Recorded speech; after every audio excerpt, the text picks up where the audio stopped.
Welcome to our channel. Black tie attire in a dive bar and grapes in floral arrangements. The weirdest wedding trends of 2025. Just picture it. You arrive at your best friend's wedding at a hometown pub, wearing a floor-length dress. Grapes and artichokes sit on tables for centerpieces. The bride walks down the aisle wearing a pink gown, Calla lilies in hand. The bridesmaids are all in matching pantsuits. Welcome to a 2025 wedding. These are only a few of this year's biggest and most out-of-the-box wedding trends, predicted by wedding experts as we near the end of engagement season.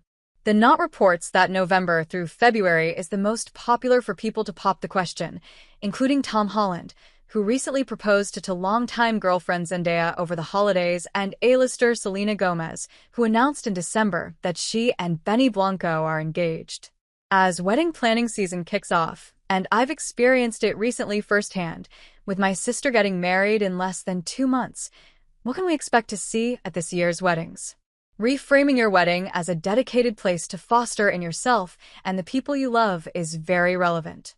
So, I encourage people to think about what brings them joy, and usually you can find cool ways to do that in a wedding, Oregon-based wedding planner and consultant, Elizabeth Kramer, told me. A signature centerpiece on the dinner table is the norm, but flowers aren't as interesting as they once were, at least not by themselves. Eva Lopez, who owns Cha Linda, a vintage bridal store in New York City, says she's seeing couples pair floral centerpieces with fruits and vegetables. Since foods have to match aesthetically with the flowers, they usually use dark or bright-colored ones, like lemons, limes, grapes, and artichokes. Some couples are ditching the big flowers and using succulents or tropical plants as centerpieces instead, according to Kramer. I have a couple of clients who are legitimately planting trees when they get married, trying to create a lush or greenhouse feeling, she says. Kramer has also noticed that centerpieces are no longer in the middle of the table, with brides and grooms putting their floral budgets towards floral clouds, which hang right above the guests at dinner.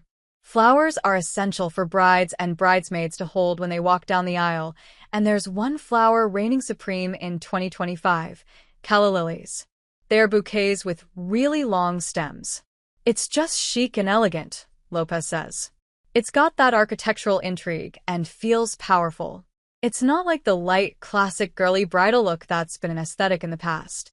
Once the dinner portion of the reception comes to a close, the wedding usually continues with a beloved tradition, cake. However, according to Sarah Klingman, the owner of event planning service Mostest, couples are moving away from the cake-cutting ceremony entirely, which means ditching the cliché moment of feeding each other cake. Sometimes, you even see the supposedly sweet gesture of a groom putting a piece of cake on his newlywed's face, which actually just ruins that makeup she spent hours doing. They're opting for less staged trends, and they might even skip it entirely, she explained. Or they're just cutting the cake without their guests watching and privately taking a picture. As a wedding guest, you know the rule to never wear white, since that's the bride's domain. But in 2025, however, sometimes even the brides are avoiding white. Klingman says that she's expecting more brides to choose color, in part because of how white has been used to represent the purity of brides in Western culture. They're still wearing feminine colors, think lavender or a light pink. They're just not that traditional like white because the modern girls aren't as into that, she explains. And they just like another color. When my sister was in the middle of wedding planning in October, I chose a sky blue, chiffon bridesmaid dress. Although we weren't required to buy dresses from a specific store, my sister directed her bridal party to sites like Azizi and Birdie Gray, which have a range of bridesmaids' dresses to choose from. However, Klingman says that many bridesmaids in 2025 won't be turning to these classic brands for dresses. Instead, she's seeing a lot of women going for colorful jumpsuits and pantsuits for something that can genuinely be worn again. ChatGPT has entered the wedding planning chat, although think twice about it. Klingman shared that at a recent reception she saw a groom frantically turning to the internet to write his sweet speech to his now wife. One groom generated his toast on ChatGPT 1 minute before he gave it, she recalled, noting that he didn't hesitate to tell all his friends that he did this. It was hard to watch. Often we see brides don multiple different looks, one for the ceremony, perhaps another